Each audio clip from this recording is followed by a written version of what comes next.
it's going to take everything we have and much more to get the world to begin to transition in this direction in the window of opportunity that we have to do it, which is the next 15, 20 years.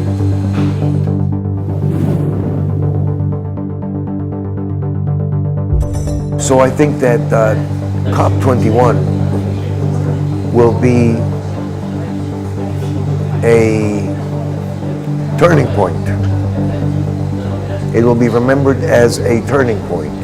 It will be remembered as the new beginning, of something completely different towards the future. There is, as never before, the understanding of the effects of a growing population and our aspirations to well-being, which we're all entitled to, against the planetary limits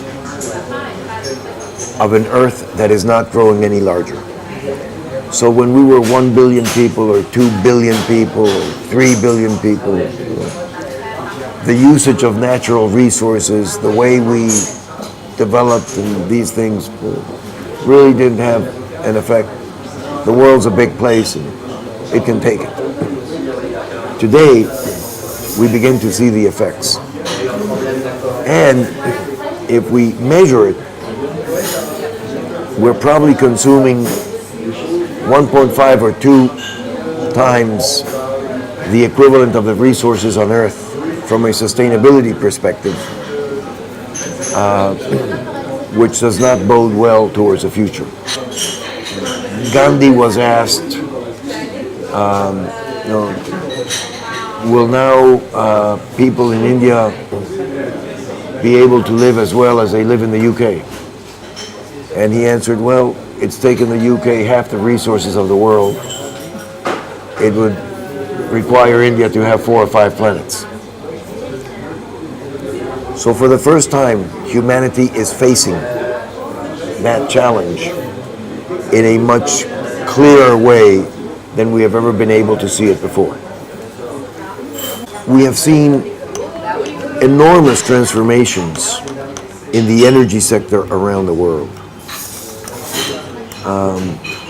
20 years ago, most of the energy in the world was produced in the OECD nations. 10 years ago, most of the energy was produced outside the OECD nations in countries that still have a good amount of turmoil and political instability, in regions that are very conflicted. Now, you have the US becoming an exporter of energy. Who would have thought about those transformations in the energy sector in only 20 years? My impression is that the future cannot be a continuation of the past, but needs to be completely different.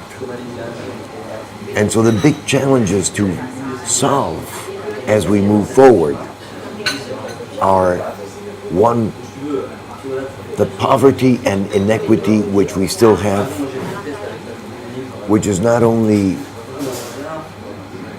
something to solve because of a moral and ethical dimension, but also, if you want to look at it only in those terms, because of a peace, security, and economic dimension. And secondly, the climate change issue. Today, like never before, we begin to see and witness and feel the effects of climate change. It's not something of the future, it's here with us. You know it very well. Glaciers are receding. The world is already a different place. There is a greater opportunity here, and certainly that's my position.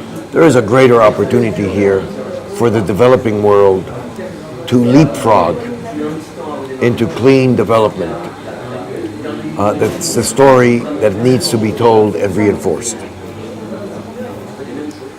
There is an issue here with financing, and certainly countries that have more economic wherewithal should help a lot more in financing this. And there is an issue with technology transfer. So some of your developing countries say that technology which you need is IP protected, and the licenses of that are very expensive, and here and there and back and forth. So, I come from a developing world country. I believe in IP, because if you don't have intellectual property rights, you're not going to send correct signals to stir innovation and creativity. But at the same time, that has to be a part of the cost. That has to be a part of the financing. You know, you have to finance that as you move along. And so I look at this much more as an opportunity for the North and the South to work together. And then we have to take advantage of other exogenous conditions. China is moving now at lightning speed in this direction, not because of a consideration for carbon emissions, but for a consideration because of air quality. I mean, they need to do it. They need to do it. And so the way to do it is to shut down coal. And shutting down coal means go to clean energy. And for the world, that means less carbon. So we'll take it. Let's work with them. Let's help them. So we have political tension, economic weakness, and environmental urgency that are the backdrop against which this conference is being held.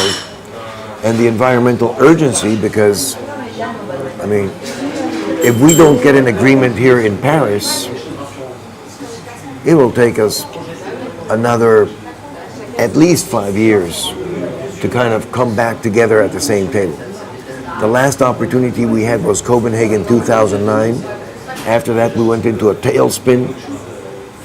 Now we have an opportunity. We better take advantage of it.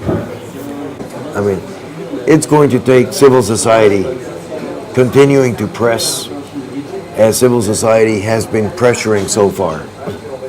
Okay? It's going to take businesses that want clear signals of where the heck we're going so that they can take their investment decisions. You know, there are 80 or 90 CEOs here of global corporations that are now saying, let's get on with it. Let's put this together and let's get on with it.